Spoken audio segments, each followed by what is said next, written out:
আনসারদের মধ্য থেকে সাদ বিন মুআজ রাদিয়াল্লাহু তাআলা আনহু বলতেছে, ইয়া রাসূলুল্লাহ, আপনি আমাদের পরামর্শ চান, আপনি শুনে নেন।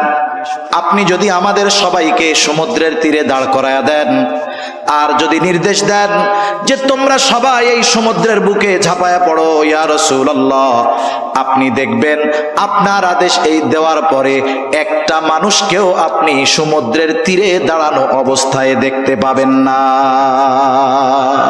আপনি শুধু নির্দেশ দিবেন। তিনি বলতেছেন আপনি শুধু দেখবেন, যুদ্ধের ময়দানে আমরা যা করব তা আপনার হৃদয়ে প্রশান্তি আনবে। আরেকজন সাহাবী বলতেছে, ইয়া রাসূলুল্লাহ, আমরা আপনার সাথে যুদ্ধে চলে যাব। মুসা আলাইহিস সালামের উম্মতের মতো ওই কথা বলবো না, আপনি আর আপনার রব গিয়ে জিহাদ করেন এটা বলবো না, বরং আমরা আপনার সামনে পেছনে ডানে বামে চতুর্দিকে অবস্থান করে শত্রুর বিরুদ্ধে লড়াই চালিয়ে যাব। এটা ছিল মুহাম্মদ সাল্লাল্লাহু আলাইহি ওয়াসাল্লামের উম্মত। যেই উম্মতের প্রশংসা স্বয়ং কে করেছেন বলেন তো? আল্লাহ করেছেন। আল্লাহ তাআলা তাদের উপরে রাজি খুশি, এ ঘোষণা আল্লাহ তাআলা কোরআনে দিয়েছেন। এজন্য সূরা কাউসারের তাফসীরের মধ্যে আসছে, আল্লাহ তাআলা বলেন, হাবিব আপনাকে আমি কাউসার দান করেছি। কাউসারের ব্যাখ্যা, এটা হাউজে কাউসার। কোন কোন মুফাসসির বলেন কাউসার দ্বারা এটাও উদ্দেশ্য যে আল্লাহ তাআলা মুহাম্মাদুর রাসূলুল্লাহ সাল্লাল্লাহু আলাইহি ওয়াসাল্লামকে এমন একদল সাথী দান করেছিলেন যে এটা নবীজির জন্য বড় এক নেয়ামত ছিল। এই সাহাবীদেরকে আল্লাহ তাআলা কাউসার হিসাবে অভিহিত করেছেন। সুবহানাল্লাহ। আল্লাহ রাব্বুল আলামিন জানায় দেন, বনি ইসরাইলদের জন্য রাস্তা ফেরাউন চলে আসছে কাছে। মুসা আলাইহিস সালাম উম্মতদেরকে নিয়ে মাঝ রাস্তায় পৌঁছিয়েছেন। এখানে একটা বিষয় পরিষ্কার হওয়া যায়, আমরা অনেক সময় শুনি ফেরাউন নীল দরিয়ায় ডুইবা মরছে, কিন্তু শব্দ অবস্থা এটা বলে না। শব্দ অবস্থা বলে ফেরাউনের সলিল সমাধি হয়েছে লোহিত সাগরে। আরবিতে একটা শব্দ হলো নাহরুন, আর একটা হলো বাহরুন। নাহরুন মানে নদী, বাহরুন মানে হলো সমুদ্র। আল্লাহ তাআলা এখানে এটা বলেন নাই আনিদরিব বিআসাকাল বাহর বলছেন। তার মানে বোঝা গেল মুসা আলাইহিস সালাম লাঠি দিয়ে নাহারের উপরে আঘাত করেন নাই, বরং বাহারের উপরে আঘাত করেছে।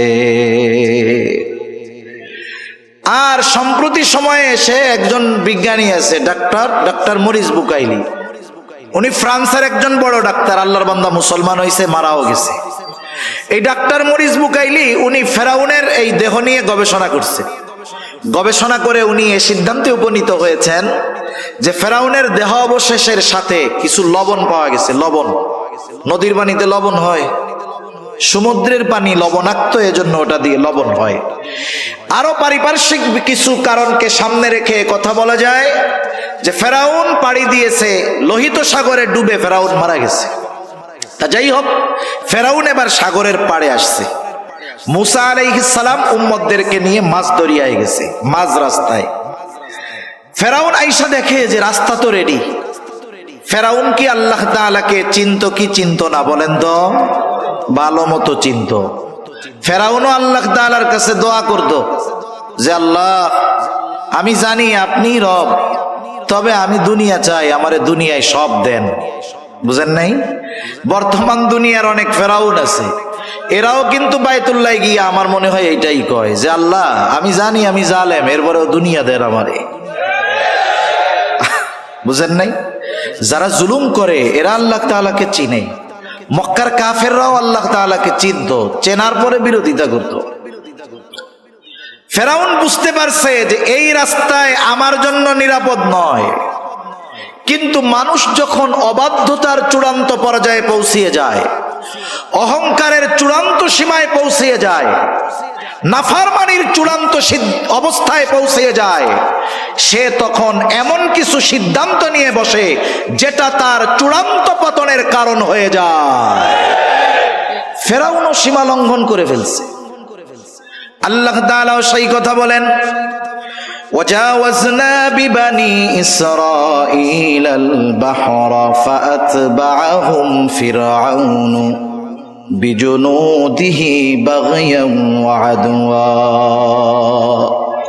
ফেরাউন তার সৈন্য সামন্ত সহ অহংকারের বশীভূত হয়ে বনী ইসরাইলদেরকে সমূলে নির্মূল করার লক্ষ্যে তার সৈন্যবাহিনী সহ তাদের পেছনে অনুসরণ করা শুরু করলো। মূসা আলাইহিস সালাম তার উম্মতদেরকে নিয়ে অপর প্রান্তে চলে গেছেন, আর ফেরাউন তার বাহিনী নিয়ে মাঝ রাস্তায় গিয়েছে। বলেন তো, এই সমুদ্রের রাস্তাটা কি সব সময়ের রাস্তা নাকি? মাঝে মধ্যে দেখবেন হাইওয়েতে যখন ব্রিজের কাজ হয়, রাস্তার কাজ চলতেছে, ব্রিজের কাজ যখন চলে, সাইড দিয়া আর একটা পার্শ্ব রাস্তা বানায় কি বানায় না? বলেন তো, যখন মূল রাস্তা ব্রিজ হয়ে গেল, পাকা হয়ে গেল, পার্শ্ব রাস্তার প্রয়োজন আছে? কেউ যদি এমপি সাহেবের কাছে গিয়ে বলে, এমপি সাহেব এক কাজ করেন, এই যে পার্শ্ব রাস্তা এটা তো এখন ব্যবহার হয় না, নষ্ট হয়ে যাচ্ছে, 5 লাখ বাজেট করেন, ওইটা আমরা ঠিক করি। এমপি সাহেব কি বলবে? এমপি সাহেব বলবে যে শোনো, ওইটা ঠিক করার তো দরকারই নাই, বরং ওই জায়গার যে মাটি আছে ওইটা কাইটা তুমি নিয়ে যাও, এতে আরো ঝামেলা যাবে। ঠিক কিনা বলেন? ছিল ব্যবহার শেষ, প্রয়োজন শেষ, ও রাস্তার আর কোনো দরকার নাই। আল্লাহ তাআলা রাস্তা বানিয়েছেন বনী ইসরাইলের জন্য, তাদের ব্যবহার যখন শেষ, রাস্তার প্রয়োজনও শেষ। ফেরাউন মাঝ রাস্তায় সৈন্য সামন্ত নিয়ে পৌঁছায়ছে। আল্লাহ তাআলা আদেশ দিলেন, পানি তুমি আগের অবস্থায় ফিরে যাও, কারণ আল্লাহ তাআলা হলেন এমন এক মহাপরাক্রমশালী সত্তা, তিনি যখন যা চান, যা ইচ্ছা করেন, শুধু বলেন হও, তৎক্ষণাৎ সেটা হয়ে যায়। আল্লাহ তাআলা বলেন, ইন্নামা আমরুহু ইযা আরাদা শাইআন আন ইয়াকুলা লাহু কুন ফায়াকুন। আল্লাহ তাআলা যা চান শুধু বলেন কুন হও, ফায়াকুন তৎক্ষণাৎ হয়ে যায়। এইবার ওই সমুদ্রের দুই দিকের পানি একসাথে যখন ফেরাউন আর তার সৈন্য সামন্তের উপরে পড়ছে, একজনেরও নিচের থেকে উপরে আসার সুযোগ হয় নাই, সবগুলা ওইখানেই শেষ। কিন্তু আল্লাহ তাআলা তো ফেরাউনকে এত সহজে ছেড়ে দিবেন না। জিবরাইল আলাইহিস সালাতু ওয়াস সালাম হাজির, সমুদ্রের তলদেশ থেকে এক টান দিয়া ফেরাউনকে উপরে নিয়ে আসছে। ফেরাউনকে উপরে নিয়ে আসছে একটা টান দিয়া। এইবার চুবনি চলতেছে, চুবনি। ফেরাউন বুঝতে পারছে আজকে ধরা পড়ে গেছি, আজকে আর আমার বাঁচার কোনো উপায় নাই। ফেরাউনকে চুবানো শুরু হয়ে গেছে। মূলত এটা হলো ফেরাউনের উপরে আল্লাহ তাআলার গজব। ফেরাউন যখন বুঝতে পেরেছে এতকাল আল্লাহ তাআলা ছাড় দিয়েছে, আজকে আর আল্লাহ তাআলা ছাড় দিবেন না, এইবার ফেরাউন ঈমান আনার ঘোষণা দিচ্ছে, ঈমান আনার ঘোষণা। ফেরাউন বলে, আমানতু আন্নাহু লা ইলাহা ইল্লাল্লাযী আমানাত বিহি বানু ইসরাঈল ওয়া আনা মিনাল মুসলিমিন। বলে, আমি ঈমান আনলাম, বনী ইসরাইলেরা যার উপরে ঈমান আনছে আমি তার উপরে ঈমান আনলাম, যে আল্লাহ ছাড়া কোনো ইলাহ নাই। মনে রাখতে হবে, যখন কোনো জাতির উপর গজব আসে, গজব চলে আসলে, আযাব চলে আসলে, তাওবা কবুল হয় না, ঈমান কবুল হয় না। ফেরাউনের উপরেও গজব চলে আসছে, বলেন তো এখন ফেরাউনের ঈমান কবুল হবে নাকি? গজব আসার আগে তাওবা করতে হয়। যেমন হযরত ইউনূস আলাইহিস সালাতু ওয়াস সালামের সম্প্রদায় বারবার দাওয়াত দেন, তাদের মধ্যে কোনো পরিবর্তন নাই। ইউনূস আলাইহিস সালামের সম্প্রদায়ের একটা অভ্যাস ছিল, তারা প্রতিদিন সকালবেলায় গোসল করে খাওয়া দাওয়া করে দিনের শুরুর কাজ ছিল ইউনূস আলাইহিস সালামকে কষ্ট দেওয়া। প্রতিদিন সকালে গিয়ে প্রথমে এই কাজ তারা করত, এটা না করলে তাদের দিন ভালো যাইত না। তাই ইউনূস আলাইহিস সালামকে আল্লাহ তাআলা জানায় দিলেন যে আপনার এই জাতির অবাধ্যতা চূড়ান্ত সীমায় পৌঁছে গিয়েছে, 3 দিন পরে এদের উপরে গজব আসবে। ইউনূস আলাইহিস সালাম বললেন, অবস্থা কিন্তু এই, 3 দিন পরে কিন্তু গজব আসবে। ওনার কওম আরো অবাধ্যতা বাড়ায় দিছে। 1 দিন গেছে, অবস্থা যা তাই। 2 দিন গেছে, অবস্থা যা তাই। পরের দিন গজব আসবে। ইউনূস আলাইহিস সালাম চিন্তা করলেন যে অতীতের নজির হলো আল্লাহ তাআলা যখন কোথাও কোনো গজব দেন তখন ওই নবীকে ওই গজবের এলাকায় রাখেন না, ওখান থেকে সরায় নিয়ে যান। তা অতীতে যেহেতু সব নবীকে আল্লাহ তাআলা চলে যাইতে বলছেন, নিয়ে গেছেন, আমাকেও তো যাইতে বলবে, সুতরাং আমি চইলাই যাই। ইউনূস আলাইহিস সালাম আল্লাহ তাআলার পক্ষ থেকে নির্দেশ আসার আগে নিজে ইজতিহাদ করে উনি চলে গেছেন। যাই হোক, ওই রাত্রে এলাকা ছেড়ে উনি চলে গেছেন। পরের দিন সকালবেলা, যেদিন গজব হবে, গজব আসবে, ইউনূস আলাইহিস সালামের সম্প্রদায় সকালবেলা খাওয়া দাওয়া খায়া গোসল টোসল করে ইউনূস আলাইহিস সালামের বাড়িতে আসছে। আইসা দেখে দরজা লাগানো, ইউনূস আলাইহিস সালাম নাই। এতকাল এত জুলুম অত্যাচার করেছে ইউনূস আলাইহিস সালাম, কোনোদিন এলাকা ছাড়ে নাই, আজকে নাই। ওদের মনের ভিতরে একটু খটকা লাগছে। আশেপাশে লোক পাঠাইছে, কোথাও ইউনূস আলাইহিস সালামের কোনো খবর নাই। এইবার ওদের মনের মধ্যে ভয় ঢুকে গেছে, হায় রে, এতকাল ইউনূসকে আমরা এত কষ্ট দিয়েছি, ইউনূস কখনো যায় নাই, তাহলে সত্যই মনে হয় গজব আসবে। এরা সবাই একত্রিত হইছে, আল্লাহ তাআলার কাছে ক্ষমা চাইছে, তাওবা করছে, ঈমান আনছে। যেই গজব আসার কথা ছিল, গজব আসার আগে ঈমান আনার কারণে আল্লাহ তাআলা তাদের উপর থেকে গজবকে উঠায় নিয়েছে। সুবহানাল্লাহ। আর ফেরাউন গজব আসার পরে ঈমান আনছে, ঈমান কবুল হবে না। আল্লাহ তাআলা বলেন, আল আনা ওয়া ক্বাদ আসাইতা মিন ক্বাবলু ওয়া কুনতা মিনাল মুফসিদিন। এখন তুমি ঈমান আনার ঘোষণা দিচ্ছ, অথচ ইতিপূর্বে জমিনে বিশৃঙ্খলা সৃষ্টি করেছ। তোমার ঈমান এখন তো কবুল হবে না, তবে তুমি তো মরবাই। তবে শুনে নাও, ফালইয়াউমা নুনাজ্জিকা বিবাদানিকা লিতাকুনা লিমান খালফাকা আয়া। আমি আজকে তোমার দেহকে সংরক্ষণ করব, যাতে করে তুমি তোমার পরবর্তীদের জন্য নিদর্শন হও। আল্লাহ তাআলা ফেরাউনের দেহকে এমন ভাবে সংরক্ষণ করেছেন, সমুদ্রের কোনো মাছ তার দেহ খায় নাই, পোকা লাগে নাই। মিশরের জাতীয় জাদুঘরে যত মমি আছে, বিভিন্ন প্রযুক্তি কেমিক্যাল ব্যবহার করে রাখা হয়েছে, কিন্তু ফেরাউনের ওই দেহটাকে কোনো মেডিসিন ছাড়া, কোনো প্রসেস ছাড়া, রাসায়নিক ছাড়া জালেমদের জন্য নিদর্শন হিসাবে সংরক্ষণের ব্যবস্থা যিনি করেছেন তিনি কে? আল্লাহ তাআলা ফেরাউনের দেহকে সংরক্ষণ করছে, সাধারণ পাবলিকের জন্য নয়, বিশেষ করে তাদের জন্য যারা শাসকের আসনে বসে জনগণের খাদেম হওয়ার পরিবর্তে জনগণের উপরে জুলুম করে, তাদের জন্য। যে দেখে রাখো, তোমার পূর্ববর্তী যারা ছিল জালেম, এদের সর্বশেষ পরিণতি কি হয়েছে, অপেক্ষা করো, তোমার জন্যও এর চাইতে ভয়ঙ্কর অবস্থা অপেক্ষা করতেছে, ঠিক কিনা? কিন্তু আফসোসের বিষয় হলো, গোটা দুনিয়ার শাসকরা এটাকে শুধু ভ্রমণ এবং দেখার একটা বিষয় মনে করে, শিক্ষার বিষয় মনে করে না।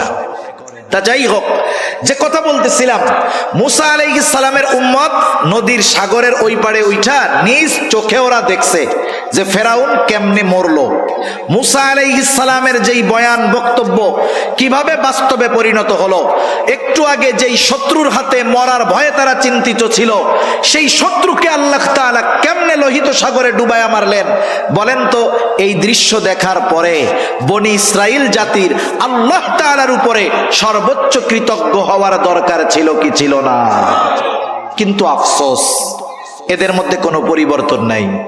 আল্লাহ তাআলা তাদেরকে দরিয়ার অপর প্রান্তে নিলেন, ওই অবস্থাগুলো দেখাইলেন। এখন ওরা কি বলে জানেন?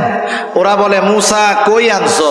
আমাদের সব পোশাক আশাক, বাড়িঘর সব রইছে মিশরে, এমন জায়গায় আনছো থাকার জায়গা নাই, খোলা মাঠ, মাথার উপরে কোনো ছাদ নাই, রোদে কষ্ট, বৃষ্টিতে কষ্ট, রান্না বান্নার কিছু নাই, খাবো দাবো কেমনে, না খাইয়াই তো মারা যাবো। এর চেয়ে মিশরে ভালো ছিলাম। কি বলে? এর চেয়ে মিশরে ভালো ছিলাম। অকৃতজ্ঞ এক জাতি। আল্লাহ তাআলা তাদের জন্য মেঘকে ছাদ বানায়া দিলেন, মেঘমালাকে কি করলেন? ছাদ বানায়া দিলেন। আসমান হতে খাবারের ব্যবস্থা করলেন, মান্না সালওয়া, খা, রান্না রুন্না করা লাগবে না। এরা খাইতে থাকলো, আরামে থাকতে থাকলো। কিন্তু আল্লাহ তাআলা মিশর থেকে তাদেরকে দরিয়া পাড়ি দিয়ে এপারে আনার উদ্দেশ্য, যে ফিলিস্তিনের ওই তাদের আদি পিতৃভূমি আল্লাহ তাআলা তাদের হাতে তুলে দিবেন, এটা আল্লাহ তাআলার ইচ্ছা। তবে ওই সময় ফিলিস্তিনে জেরুজালেমে শাসন করত এক গোত্র, তাদের নাম হলো আমালিকা। এরা সম্ভবত আদ গোত্রের পূর্বসূরি ছিল আর কি। দেহের গঠন ছিল বিশাল আকৃতির। এরা খুব বীর বাহাদুর এক জাতি ছিল। হযরত মূসা আলাইহিস সালাতু ওয়াস সালাম বনি ইসরাইলের 12 গোত্র থেকে 12 জন প্রতিনিধিকে পাঠাইলেন তাদের অবস্থা পর্যবেক্ষণের জন্য।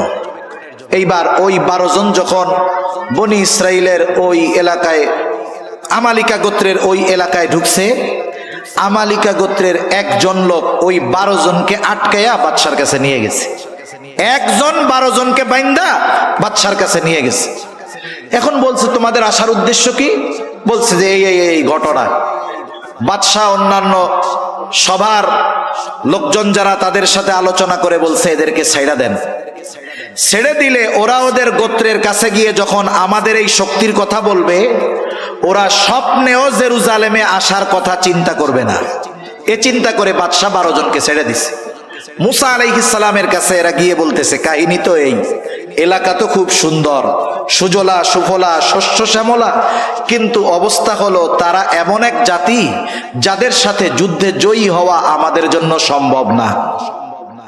মূসা আলাইহিস সালাম এই 12 জন প্রতিনিধিকে বললেন যে তোমরা তোমাদের গোত্রের লোকদের কাছে গিয়ে বলবা যে খুব সুন্দর দেশ, তবে তারা যে এক বীর বাহাদুর জাতি এটা তোমরা কারো কাছে বলবা না। কিন্তু আফসোস, 2 জন ছাড়া বাকি 10 জন তাদের গোত্রের লোকদের কাছে গিয়ে বলল, শোনো, দেশ কিন্তু সুন্দর, কিন্তু ওই দেশের লোকজন এইরকম, আমরা 12 জন গেছি, একজনেই 12 জনের প্যাকেট করে ফেলছে। একটু আগে তো ওরাও রাজি ছিল ওই দেশে যাওয়ার, যখন শুনছে কাহিনী এইরকম, ওরা এবার গো ধইরা বসছে যে আমরা এই যুদ্ধে যাব না, আমাদের ওই দেশে যাওয়ার দরকার নাই, আমাদের মিশরই ভালো। এই অবস্থায় মূসা আলাইহিস সালাতু ওয়াস সালাম তাদেরকে কি বলতেছেন সে কথাগুলোই আমি আপনাদের খেদমতে কোরআনুল কারীমের সূরা মাইদা থেকে তিলাওয়াত করেছি। কষ্ট হচ্ছে না তো আপনাদের? আমি আর বেশি সময় নিব না, কারণ অনেক সময় আছে। ভূমিকায় বা শুরুতে কিছু কথা বইলা নিলে মূল কথা অল্পতে বোঝানো যায়, এজন্য আগের কথাগুলো বেশি বললাম, পরের গুলা জানি অল্পতে বুঝেন, এই জন্য আর কি। তা মূসা আলাইহিস সালাম তাদের কাছে আসলেন। আয়েশা, আল্লাহ তাআলা যে তাদেরকে কত নেয়ামত দিয়েছেন এই নেয়ামতের কথাগুলো আগে স্মরণ করাইলেন, তথা জিহাদের নির্দেশ দেওয়ার আগে ভূমিকাতে আল্লাহ তাআলার নেয়ামতের কথাগুলো তাদের স্মরণ করায় দিলেন। যেমন সূরা ফাতিহা যখন আমরা তিলাওয়াত করি, সূরা ফাতিহার একটা নাম হলো সূরাতুদ দুআ। কি বলেন তো? সূরাতুদ দুআ। ঘুম আসতেছে আপনাদের? এটা তাকবীর দেন তো, নারায়ে তাকবীর, নারায়ে তাকবীর। মাশাআল্লাহ, মোটামুটি সজাগ আছেন। সূরাতুদ দুআ কেন? কারণ এই সূরার মধ্যে আমরা আল্লাহ তাআলার কাছে এমন এক দোয়া করি যেই দোয়াটা শিখিয়েছেন কে, এবং পৃথিবীর সর্বশ্রেষ্ঠ দোয়া আমরা আল্লাহ তাআলার কাছে করি। নামাজের মধ্যে ঢুইকা যখন প্রথমেই ইমাম সাহেব সূরা ফাতিহা তিলাওয়াত শুরু করেন, অথবা আমরা একা যখন পড়ি নিজেরা তিলাওয়াত করা শুরু করি, বলেন তো শুরুতেই কি দোয়াটা করি? না না, প্রথমে ভূমিকায় কিছু কথা বলি। কি বলি? আলহামদুলিল্লাহি রাব্বিল আলামিন, আর রহমানির রহিম, মালিকি ইয়াউমিদ্দিন, ইয়াকা না'বুদু ওয়া ইয়াকা নাস্তাঈন। এই পর্যন্ত হইল ভূমিকা। আল্লাহর প্রশংসা করি, আল্লাহ তাআলার কিছু গুণকীর্তন বর্ণনা করি, তার ক্ষমতার কথা বর্ণনা করি। এরপরে বলি, যেহেতু আপনি এমন দয়াময়, আপনি এমন ক্ষমতাধর, তাইলে এক কাজ করেন, আমাদের একটা জিনিস দেন। কি চাবো সেটাও আল্লাহ শিখায়া দেন। আল্লাহ বলেন, বান্দা চাবা কি শোনো, বলো ইহদিনাস সিরাতাল মুস্তাকিম। আল্লাহ তাআলার কাছে আমরা সিরাতে মুস্তাকিমের উপরে অটল থাকার প্রার্থনা করি। এটা দুনিয়ার সবচেয়ে বড় নেয়ামত এবং দুনিয়ার সবচেয়ে দামি দোয়া। তার মানে কিছু চাওয়ার আগে, কিছু বলার আগে ভূমিকাতে একটু গুরুত্বপূর্ণ কথা বললে ওই চাওয়ার মধ্যে একটা আবেগ থাকে, দরদ থাকে, ঠিক কিনা বলেন? মূসা আলাইহিস সালাম তাদেরকে জিহাদের নির্দেশ দেওয়ার আগে মুসা আলাইহিস সালাম ভূমিকাতে কিছু নেয়ামতের কথা তুলে ধরেছেন। 3টা নেয়ামতের কথা। কয়টা নেয়ামত? 3টা নেয়ামত। একটা তো দেখছে যে কেমন ভাবে সমুদ্র থেকে, ফেরাউনের কবল থেকে আল্লাহ তাআলা তাদেরকে বাঁচাইলো, এটা তো দেখছে, বড় এক অনুগ্রহ। এবার মুসা আলাইহিস সালাম তার সম্প্রদায়ের কাছে বলতেছে, وَإِذْ قَالَ مُوسَى لِقَوْمِهِ يَا قَوْمِ اذْكُرُوا نِعْمَةَ اللَّهِ عَلَيْكُمْ إِذْ جَعَلَ فِيكُمْ أَنْبِيَاءَ وَجَعَلَكُمْ مُلُوكًا। মুসা আলাইহিস সালাম তার কওমকে বলতেছে, হে আমার সম্প্রদায়, আল্লাহ তাআলার ওই নিয়ামতগুলো স্মরণ করো যেগুলো আল্লাহ তাআলা তোমাদেরকে দিয়েছেন। কি নিয়ামত? 1 নম্বর নিয়ামত, ইয জাআলা ফীকুম আম্বিয়া, তোমাদের মধ্য থেকে আল্লাহ তাআলা অনেক পয়গম্বর প্রেরণ করেছে। হযরত ইসমাঈল আলাইহিস সালাতু ওয়াস সালাম যখন মক্কায় বসতি স্থাপন করলেন, বনি ইসমাঈল থেকে আর কোন নবী নাই, একবারে শেষ নবী মুহাম্মদুর রাসূলুল্লাহ। কিন্তু বনি ইসরাইল থেকে ঈসা আলাইহিস সালাম পর্যন্ত যত নবী আসছে, ইয়াকুব আলাইহিস সালাম থেকে নিয়ে ঈসা আলাইহিস সালাম পর্যন্ত যত নবী আসছে, সব বনি ইসরাইলের নবী। নবীজি এক হাদিসের মধ্যে বলেন, বনি ইসরাইল কখনো নবী শূন্য থাকে নাই। যেখানেই তাদের বসবাস ছিল, স্থান ছিল, আল্লাহ তাআলা এক নবীর মৃত্যু হলে আরেক নবী পাঠায়া ওই শূন্য স্থান পূরণ করেছে। আমাদের সমাজের মধ্যে, গোত্রের মধ্যে, বংশের মধ্যে কারো বংশে যদি 10টা বিসিএস ক্যাডার থাকে, বলেন তো ওই গ্রামের মধ্যে ওই বংশের পাওয়ার কম না বেশি? নিজে যা হয় হোক, মানুষের কাছে বলে বেড়ায় আমি ওই বংশের লোক, আমার বংশে 10টা বিসিএস ক্যাডার আছে। 10টা বিসিএস ক্যাডার যদি থাকে, এটা নিয়ে যদি গর্ব করতে পারে, এটাকে যদি নিয়ামত মনে করতে পারে, যেই গোত্র, যেই বংশের মধ্যে ধারাবাহিকভাবে নবী এসেছে, বলেন তো এটা আল্লাহ তাআলার পক্ষ থেকে অন্যতম এক দামি এক নিয়ামত নয় কি? এজন্য মুসা আলাইহিস সালাম বললেন, শোনো, তোমাদের মধ্য থেকে আল্লাহ তাআলা অনেক নবী প্রেরণ করেছেন। শুধু তাই না, ওয়াজআলাকুম মুলুকা, আল্লাহ তাআলা তোমাদেরকে বাদশাহী দান করেছেন, রাজত্ব দান করেছেন। কথা হইল সবাই তো আর রাজা হইতে পারে না, কিন্তু বায়ানুল কোরআনের মধ্যে আসছে, আশরাফ আলী থানবী রহমাতুল্লাহি আলাইহি লিখেছেন, এক বুজুর্গের হাওলা দিয়ে যখন কোন গোত্র বা বংশ থেকে কোন বাদশাহ হয়, তখন ওই বাদশাহীর সাথে গোটা বংশটাকেই সম্পৃক্ত করা হয়। যেমন ওসমানীরা শাসন করছে, বলে ওসমানী শাসন আমল, আব্বাসী শাসন আমল, উমাইয়া শাসন আমল। যদিও উমাইয়াদের মধ্যে বাদশাহ হইছে একজন, তারপরে আর একজন, কিন্তু এই বাদশাহীটাকে সম্পৃক্ত করা হয়েছে গোটা গোত্রের সাথে। মুসা আলাইহিস সালাম বললেন, আল্লাহ তাআলা তোমাদেরকে বাদশাহী দান করছে। বড় বড় বাদশাহ বনি ইসরাইলদের মধ্য থেকে হয়েছে। শুধু তাই না, মুসা আলাইহিস সালামের পরে আল্লাহ তাআলা বাদশাহী দিয়েছেন সুলাইমান আলাইহিস সালামকে, বনি ইসরাইলের নবী। এমন বাদশাহী দিয়েছেন, গোটা দুনিয়ার বাদশাহী আল্লাহ তাআলা দান করেছেন। আল্লাহ তাআলার কাছে সুলাইমান আলাইহিস সালাম দোয়া করেছে, রব্বি হাবলি মুলকাল লা ইয়ামবাগি লিআহাদিম মিন বাদি, আয় আল্লাহ আমাকে আপনি এমন এক রাজত্ব দান করেন, যেই রাজত্ব আমার পরে আপনি আর কাউকে দিবেন না। তাহলে আল্লাহ তাআলা পরলৌকিক বড় নেয়ামত বনি ইসরাইলদের দান করেছেন, বাদশাহী দিয়ে দুনিয়ার নেয়ামত দান করেছে। এরপরে মুসা আলাইহিস সালাম বলতেছে, ওয়া আতাকুম মা লাম ইউতি আহাদাম মিনাল আলামিন।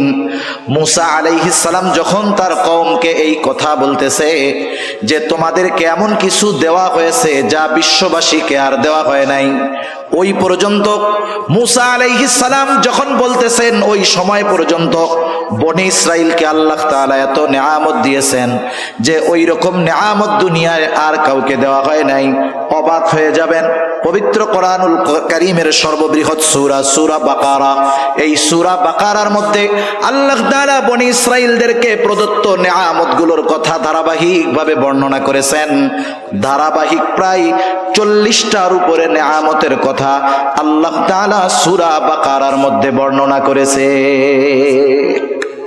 মুসা আলাইহিস সালাম যখন এই নিয়ামতগুলোর কথা তাদের বললেন, আদেশ করার আগে ভূমিকা স্বরূপ যে দেখো আল্লাহ কেমনে বাঁচাইলো তোমাদের বংশ থেকে এত নবী, এইরকম বাদশাহ, এত নিয়ামত আল্লাহ তোমাদেরকে দিয়েছেন।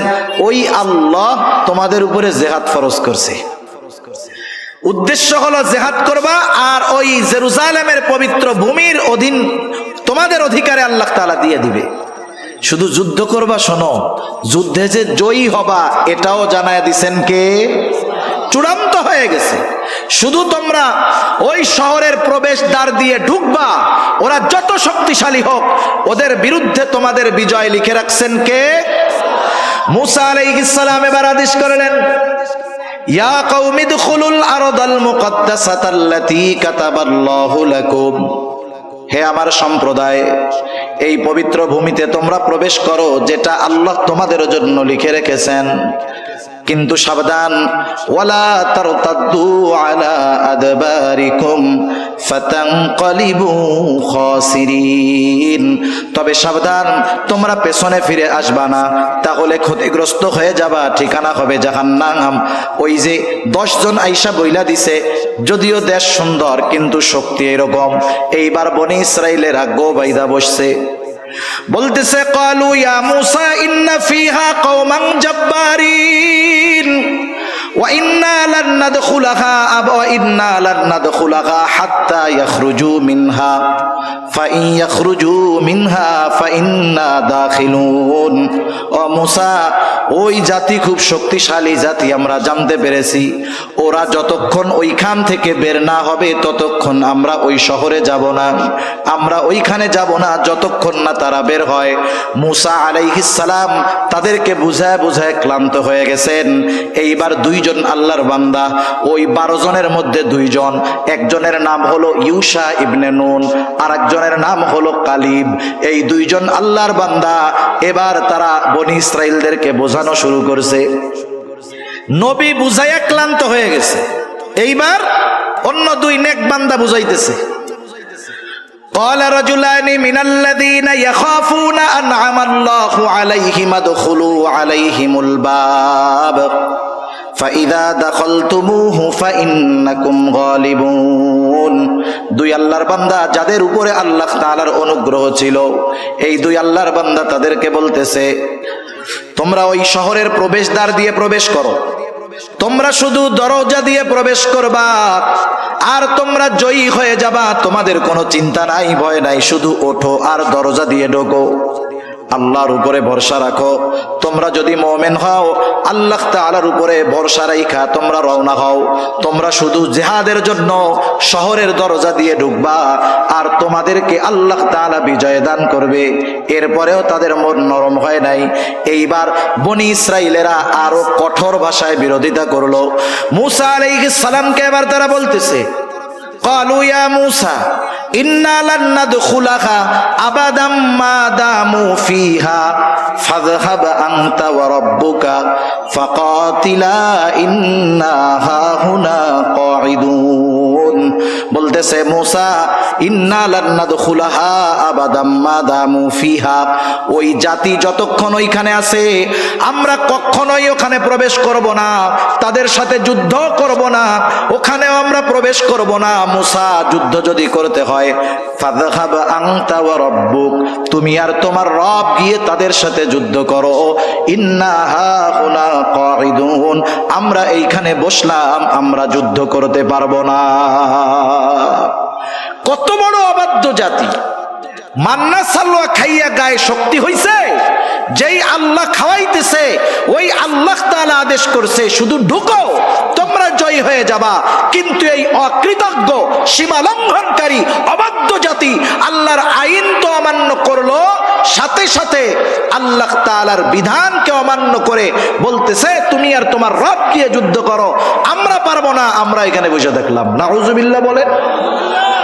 মুফাসসিরিনে কেরাম এই আয়াতের তাফসীর আনেন যা মুসা আলাইহিস সালামের উম্মত আর মুহাম্মাদুর রাসূলুল্লাহ সাল্লাল্লাহু আলাইহি ওয়াসাল্লামের উম্মত এত বুঝাইয়া, এত নিয়ামত খাওয়াইয়া, এত তেল মাইরা, জয়ের ঘোষণা দিয়া এরপরেও তাদের যুদ্ধে নেওয়া যায় নাই।